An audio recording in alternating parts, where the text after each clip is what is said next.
2024년 7월 임대사업 일반과세자의 부가가치세 확정 신고를 홈택스로 셀프 신고하는 방법을 확인해 보고 있는데요.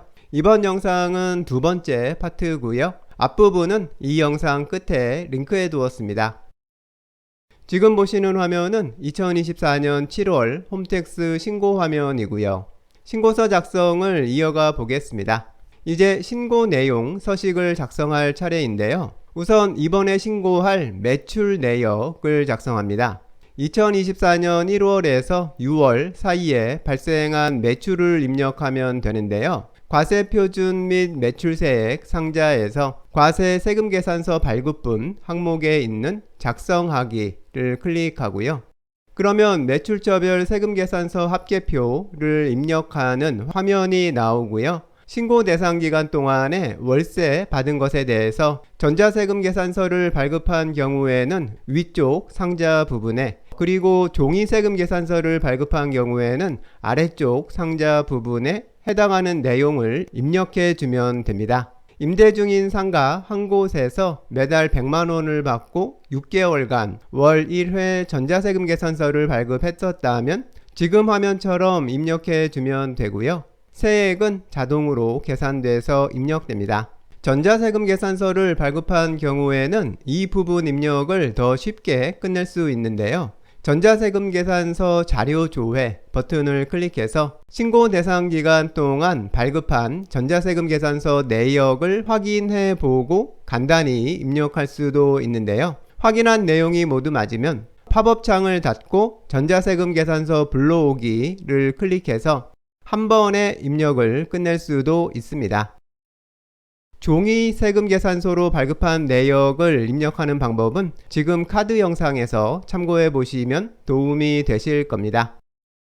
입력을 모두 끝냈으면 화면 아래쪽에서 입력 완료 클릭해 주면 신고 내용 서식에서 과세 세금계산서 항목에 방금 입력한 금액이 등록된 것 볼 수 있습니다. 여기까지 하면 임대사업에서 매달 받는 월세에 대한 입력은 끝나게 되고요. 아래쪽에 있는 과세 기타 항목에 이미 입력되어 있는 금액은 앞에서 작성했던 부동산 임대공부가액 명세서에서 계산됐던 보증금에 대한 간주임대료 금액이 입력된 거니까요. 금액만 확인하면 됩니다. 이렇게 되면 이번 부가세 신고에서 신고될 매출 금액은 월세 합계 금액하고 보증금 이자 수입을 합한 금액으로 신고되는 거고요. 이제 다음으로 과세표준 명세 부분을 입력하는데요. 작성하기 버튼을 클릭해서 과세표준 명세를 작성하는 화면으로 이동합니다. 이 화면에서는 지금 신고하고 있는 해당 부동산 임대업에서 발생한 총 수익 금액이 얼마인지를 확인해서 직접 입력해 줘야 하는데요. 지금 사례의 경우는 부동산 임대업 단일 업종에 대한 신고를 하고 있는 거고요. 매출 금액으로 작성한 총 수익 금액은 모두 한 건의 부동산 임대업에서 발생한 거니까요. 부동산업 항목에 화면에서 보이는 총 수익 금액을 모두 입력해 주면 됩니다. 입력을 끝내면 저장해 주고요. 그러면 신고서식 화면에 있는 과세표준 명세 부분에 입력한 금액이 등록됩니다. 이제 다음으로 매입세액을 입력해야 하는데요. 매입세액에서는 이번 신고 대상 기간 동안에 지금 신고하는 해당 임대사업장을 위해서 지출된 비용을 입력하는 건데요. 매입세액 공제 대상에 해당하는 비용을 지출하고 세금계산서를 받아두었었으면 세금계산서 수취분 일반 매입에 있는 작성하기를 클릭해서 신고 대상 기간에 지출돼서 세금계산서를 받아둔 금액을 입력해 주면 됩니다. 여기에서는 매월 40만원, 총 260만원을 지출했고 세금계산서를 받아둔 것으로 입력해 봤고요. 작성을 끝내고 입력 완료를 클릭하면 방금 입력한 금액이 신고서식 매입세액 해당 항목에 등록된 것 볼 수 있습니다. 만일 세액공제 대상 지출을 하고 신용카드 명세서 등을 받아둔 경우에는 그 밖의 공제 매입세액 항목에서 작성하기 클릭해서 작성해주면 되는데요. 이 부분에 대한 자세한 내용은 지금 카드 영상 참고해 보시면 도움이 되실 겁니다. 이제 여기까지 작성을 끝내면 이번 부가세 확정 신고를 끝내고 납부해야 하는 세액이 자동으로 계산돼서 보여지는데요. 지금 화면 사례의 경우에는 37만원 정도의 금액을 납부해야 하는 상황입니다.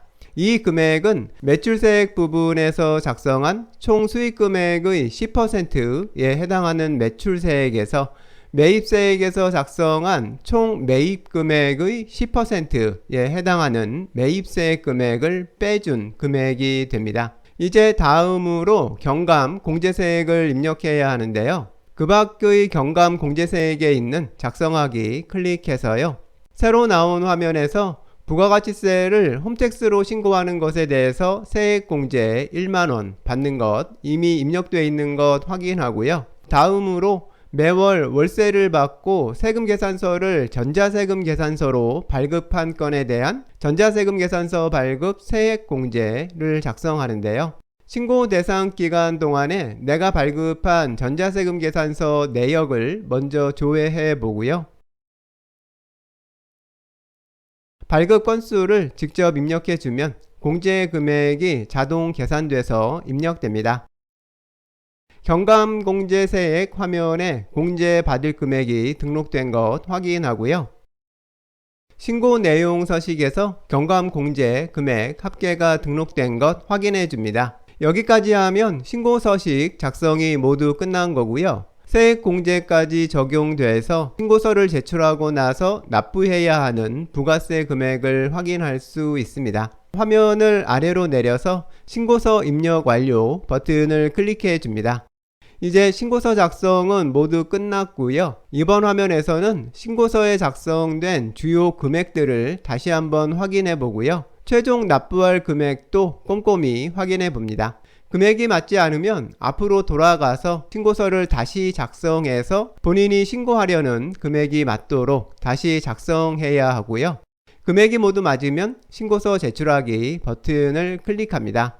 신고서가 제출되고요. 접수증에서 정상적으로 접수된 것까지 확인하면 부가세 신고가 완료된 거고요. 바로 납부할 세금을 납부할 수도 있고 납부기간 내에 납부해도 됩니다.